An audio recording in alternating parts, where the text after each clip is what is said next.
જય હિન્દ, જય ઠાકર મિત્રો। આજે આપણે જાણવાના છીએ ગેસ સિલિન્ડર બ્લાસ્ટ ન થાય તેના માટે શું તકેદારી રાખવી। આપ જોઈ જ રહ્યા હશો કે ગેસ સિલિન્ડર બ્લાસ્ટ થવાના દિવસે ને દિવસે કિસ્સાઓ વધતા જાય છે। મોટાભાગના લોકો ગેસ સિલિન્ડરના સુરક્ષા નિયમોને ધ્યાનમાં લેતા નથી, એટલે આવા કિસ્સાઓ બને છે। અને જો તમારો ગેસ સિલિન્ડર બ્લાસ્ટ ન થાય અથવા લીકેજ ન થાય તેના માટે તમે ગેસ સિલિન્ડર લેતી વખતે અથવા યુઝ કરતી વખતે શું તકેદારી રાખવી તેના વિશે આપણે આજે જાણીશું, જે મહત્વના 3-4 નિયમો છે। ગેસ સિલિન્ડર લેતી વખતે નિયમ 1, આપણે ગેસ સિલિન્ડર લઈએ ત્યારે એની એક્સપાયરી ડેટ ચેક કરવાની રહેશે। હવે તમે એક્સપાયરી ડેટ કેવી રીતે ચેક કરશો?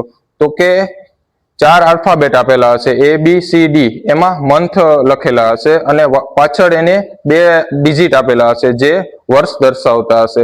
આપ જોઈ શકો છો અહીંયા આ સિલિન્ડરમાં A26 લખેલ છે, એટલે કે માર્ચ 2026 આ બોટલ એક્સપાયર ડેટ થશે।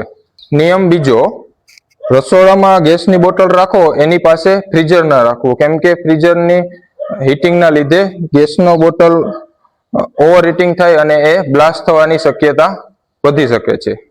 અને મહત્વનો ત્રીજો નિયમ, જ્યારે આપણે ગેસની બોટલ એક્સચેન્જ કરતા હોય ત્યારે જે ગેસના બોટલની પાઇપ છે તેનો લીકેજ ટેસ્ટ કરવું। એ કેવી રીતે કરશો? તો કે રેગ્યુલેટર લગાડી અને જે પાઇપ છે તેના ઉપર થોડુંક સાબુનું પાણી નાખવાનું।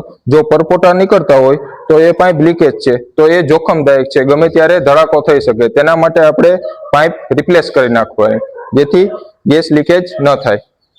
અને નિયમ ચોથો, ગેસ સિલિન્ડર આપણે જ્યારે રસોડામાં રાખતા હોય ત્યારે રસોડા અંદર અલમારી અથવા ખાનામાં ગેસ સિલિન્ડરને નહીં રાખવાનો, કેમ કે લીકેજ થાય તો એ અલમારી અથવા બોક્સમાં જ એ ગેસ લીકેજ થઈ અને એકઠો થાય। જ્યારે આપણે ગેસ બર્નર ચાલુ કરશું એટલે ઓટોમેટિક ફ્લેમ થાય અને જે એકઠો ગેસ થયો એના લીધે બ્લાસ્ટ થઈ જાય। એટલે સિલિન્ડરને એવી જગ્યાએ રાખવાનો થોડીક હવા આવતી હોય અથવા ઠંડી વાતાવરણની જગ્યા હોય, જેથી ગેસ લીકેજ થાય તો એ હવામાં નીકળી જાય અને બ્લાસ્ટ થવાની શક્યતા ના રહે।